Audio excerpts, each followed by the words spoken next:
ಯಾವ ರೀತಿಯ ಪರಿಣಾಮಗಳನ್ನು ಎದುರಿಸಬೇಕಾಗುತ್ತೆ? ಗ್ರಹಣ ಅಂದರೆ ಬರೀ ಕೆಡಕಾಗುತ್ತೆ, ಬರೀ ಕೆಟ್ಟದಾಗುತ್ತೆ, ಬರೀ ಗ್ರಹಚಾರ ಕಾದಿರುತ್ತೆ ಹಾಗೆ ಅನ್ಕೋಬೇಕಾ ಅಥವಾ ಏನು?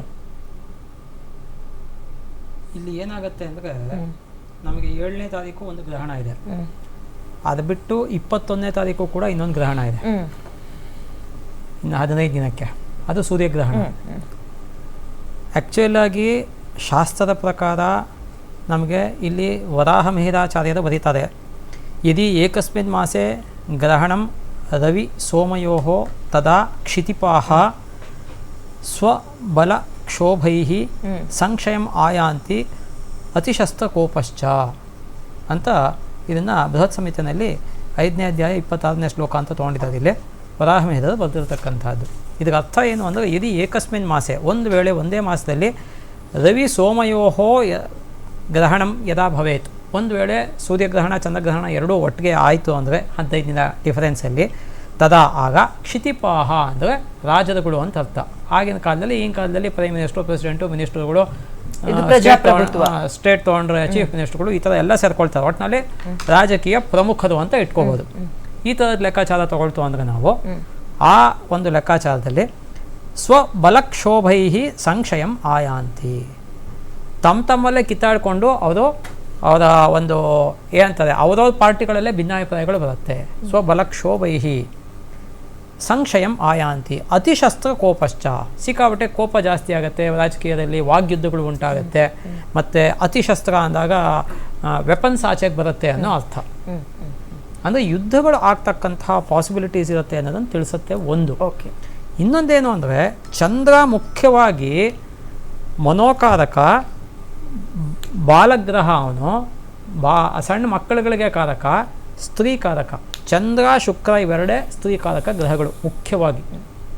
ಹಾಗಾಗಿ ಏನಾಗುತ್ತೆ ಅಂದರೆ, ಚಂದ್ರ ಯಾವಾಗ ಅಫೆಕ್ಟ್ ಆಗ್ತಾನೆ ಜ್ಯೋತಿಷ್ಯದ ಲೆಕ್ಕಾಚಾರದಲ್ಲಿ, ಪ್ರಪಂಚದಲ್ಲಿ ಇರ್ತಕ್ಕಂಥ ಯಾವ ಭಾಗಗಳಿಗೆ ಇದು ಕಾಣಿಸುತ್ತೆ, ಜಾಸ್ತಿ ಎಫೆಕ್ಟ್ ಆಗತ್ತೆ, ಅಲ್ಲಿಗೆ ಮಾತ್ರ ನಾನು ಹೇಳ್ತಿರ್ತಕ್ಕಂಥದ್ದು, ಬೇರೆ ಕಡೆಗೆ ಇದು ಅಪ್ಲೈ ಆಗಲ್ಲ. ಅಂಥ ಕಡೆ ಸ್ತ್ರೀಯರಿಗಾಗಲಿ ಮಕ್ಕಳಿಗಾಗಲಿ ಇವುಗಳಿಗೆ ತೊಂದರೆ ಉಂಟಾಗ್ತಕ್ಕಂಥದ್ದು. ಮತ್ತು ಚಂದ್ರ ಈ ಒಂದು ನೀರಿಗೆ ಕಾರಕ, ಜಲಕಾರಕ. ಹಾಗಾಗಿ ಏನಾಗುತ್ತೆ, ಜಲ ಪ್ರಳಯ ಅಂತ ನಾವೇನು ಹೇಳ್ತೀವಿ, ಈ ಥರ ಅತಿವೃಷ್ಟಿಗಳಾಗ್ತಕ್ಕಂಥದ್ದು ಈಗಾಗಲೇ ನೋಡ್ತಾ ಇದ್ದೀರ. ಸಾಮಾನ್ಯವಾಗಿ ಗ್ರಹಣ ಬರಬೇಕಾದ್ರೆ ಒಂದು ವಾರ 10 ದಿನಕ್ಕೆ ಮುಂಚೆನೇ ಅದರ ಒಂದು ಎಫೆಕ್ಟ್ ಅನ್ನೋದು ಇರುತ್ತೆ ಸಾಮಾನ್ಯವಾಗಿ. ಇದು ಎಲ್ಲಿ ತನಕ ಇರುತ್ತೆ ಅನ್ನೋದಕ್ಕೆ ಜ್ಯೋತಿಷ್ಯದಲ್ಲಿ ಗಣಿತ ಭಾಗದಲ್ಲಿ 2 ಥರ ಕ್ಯಾಲ್ಕುಲೇಷನ್ ಇದೆ. ಕೆಲವು ಶಾಸ್ತ್ರದ ಲೆಕ್ಕಾಚಾರದಲ್ಲಿ 6 ತಿಂಗಳ ತನಕ ಇರುತ್ತೆ ಅಂತ, ಕೆಲವರು ನೆಕ್ಸ್ಟ್ ಗ್ರಹಣ ಎಲ್ಲಿ ತನಕ ಬರುತ್ತೆ ಅಲ್ಲಿ ತನಕ ಇರುತ್ತೆ ಅಂತ ಹೇಳ್ತಾರೆ. ಮತ್ತು ಯಾವ ನಕ್ಷತ್ರದಲ್ಲಿ ಗ್ರಹಣ ಉಂಟಾಗಿರುತ್ತೆ ಆ ನಕ್ಷತ್ರವನ್ನು 6 ತಿಂಗಳು ಎಲ್ಲ ಶುಭ ಕೆಲಸಗಳಿಗೂ ವರ್ಜ್ಯ ಮಾಡಬೇಕು ಅಂತ ಇದೆ.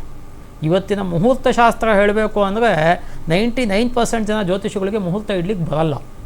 ಓಪನ್ ಆಗಿ ಹೇಳ್ತೀನಿ ಅದನ್ನು. ಯಾತಕ್ಕೆ ಬರಲ್ಲ ಅಂದರೆ, ಏನನ್ನೂ ನೋಡೋದಿಲ್ಲ ಅವರು.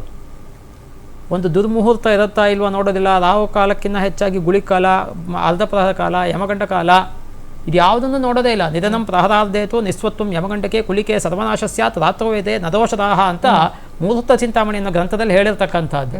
ಇದನ್ನೆಲ್ಲ ನೋಡಬೇಕು ಅಂತ ಹೇಳೋದು ಶಾಸ್ತ್ರದಲ್ಲಿ. ಹಾಗಾಗಿ ಇದನ್ನೆಲ್ಲ ನೋಡಿಕೊಂಡು ಗ್ರಹಣದ ಒಂದು ಲೆಕ್ಕಾಚಾರಕ್ಕೆ ಬಂದಾಗ ನಾವು ಚಂದ್ರನಿಂದ ಮುಖ್ಯವಾಗಿ ಎನಿ ಕೈಂಡ್ ಆಫ್ ವಾಟರ್ಲಿ ಪ್ರಾಬ್ಲಮ್ಸ್, ಕೆಲವು ಕಡೆ ಅತಿವೃಷ್ಟಿ ಆಗ್ಬೋದು, ಕೆಲವು ಕಡೆ ನೀರಿಗೆ ಹಾಹಾಕಾರ ಆಗಿ ನೀರೇ ಸಿಗದೆ ಇರೋ ಥರ ಆಗ್ಬೋದು, ಕೆಲವು ಕಡೆ ಮಕ್ಕಳುಗಳಿಗೆ ತೊಂದರೆ ಆಗ್ಬೋದು, ಕೆಲವು ಕಡೆ ಮಕ್ಕಳಿಗೆ ತೊಂದರೆ ಆಗುತ್ತೆ ಅಂದರೆ ಯಾವ ಥರ ಬೇಕಾದ, ಇವಾಗ ಸ್ಕೂಲ್ ಬಸ್ ಯಾವುದೋ ಹೋಗ್ತಿರೋದು ಕಂದಕ್ಕೆ ಕೂರ್ಳ್ಬೋದು, ಒಟ್ಟು ಸಮಸ್ಯೆ ಯಾವ ಥರ ಬೇಕಾದ್ರೂ ಆಗ್ಬೋದು. ಅಥವಾ ಸ್ಕೂಲಿಗೆ ಬಾಂಬ್ ಬಿಟ್ಟಿದ್ದೀವಿ ಅಂತ ಯಾವುದೋ ಒಂದು ಬರ್ಬೋದು, ಅಥವಾ ಬ್ಲಾಸ್ಟೇ ಆಗ್ಬೋದು. ಮೊನ್ನೆ ಯಾವುದೋ ಇತ್ತೀಚೆಗೆ ನಾನು ನೋಡ್ತಾ ಇದ್ದೀವಿ, ಅಂದ್ರೆ ವಿಪರೀತ ಆಗುತ್ತೆ. ಜಲಕಾರಕ ಅಂದ್ರೆ ನೀರಿನಲ್ಲಿ ಸಮಸ್ಯೆ ಆಗ್ಬೋದು, ನೀರಿನಲ್ಲಿ ಸಮಸ್ಯೆ, ಮಕ್ಕಳ ಮೇಲೆ ಪರಿಣಾಮ ಅಂದ್ರೆ ಅದು ಕೆಟ್ಟ ಪರಿಣಾಮವೇ ಬೀರುತ್ತೆ. ಸಾಮಾನ್ಯವಾಗಿ ಕೆಟ್ಟ ಪರಿಣಾಮ. ಗ್ರಹಣ ಅಂದ್ರೆ ಬರೀ ಕೆಟ್ಟದ್ದೇ ಆಗುತ್ತೆ ಸಾಮಾನ್ಯ. ನಾವು ಅಬ್ಸರ್ವ್ ಮಾಡಿ, ಯಾಕೆಂದ್ರೆ ಗ್ರಹಣದ ಬಗ್ಗೆ ನಮಗೆ ಕಂಪ್ಲೀಟ್ ಆಗಿ ಉಲ್ಲೇಖ ಸಿಗ್ತಕ್ಕಂತಹದ್ದು ಮೊದಲನೇದು ಅಂದ್ರೆ ಮಹಾಭಾರತದಲ್ಲಿ ತ್ರಯೋದಶಿ ಉಪರಿ ಚತುರ್ದಶಿ ಅನಂತರ ಅಮಾವಾಸ್ಯೆ ಅಂತ ಒಂದು ದಿನ 3 ಇದು ಸೇರ್ಕೊಳ್ಳುತ್ತೆ. ಅಲ್ಲಿ 3 ತಿಥಿಗಳು ಕೂಡ, ಅದನ್ನು ತ್ರಿದಿನಸ್ಪುಕ್ ಅಂತ ಕರಿತೀವಿ ನಾವು ಜ್ಯೋತಿಷದಲ್ಲಿ. ಹಾಗಾಗಿ ಏನಾಗುತ್ತೆ ಅಂದರೆ ಆ ಥರ ಬರ್ತಕ್ಕಂಥದ್ದು. ಇನ್ನೂ ಒಂದು ಹೇಳ್ತೀನಿ ನಿಮಗೆ, ಈ ವರ್ಷ ಎಷ್ಟು ವಿಚಿತ್ರ ಅಂದರೆ ಗ್ರಹಣದ್ದು ನೋಡಿ, ಭಾನುವಾರ ಹುಣ್ಣಿಮೆ ರಾತ್ರಿ 11:36 ಮುಗಿದೋಗುತ್ತೆ. ಇದು ಒಂಟಿ ಕಪ್ಪಲ್ ಪಂಚಾಂಗದ ಬರೆದಿರ್ತಕ್ಕಂತಹ ಒಂದು ಕ್ಯಾಲ್ಕುಲೇಷನ್. ರಾತ್ರಿ 11:36 ಹುಣ್ಣಿಮೆನೇ ಮುಗಿದೋಗುತ್ತೆ. ಆದರೆ ಗ್ರಹಣ ಅನ್ನೋದು ಮಾರನೇ ದಿನ ಬೆಳಗ್ಗೆ 2:26 ಅಥವಾ ನಮ್ಮ ಭಾರತಕ್ಕೆ ತೊಗೊಂಡ್ರೆ 1:26 ತನಕ ಇದೆ.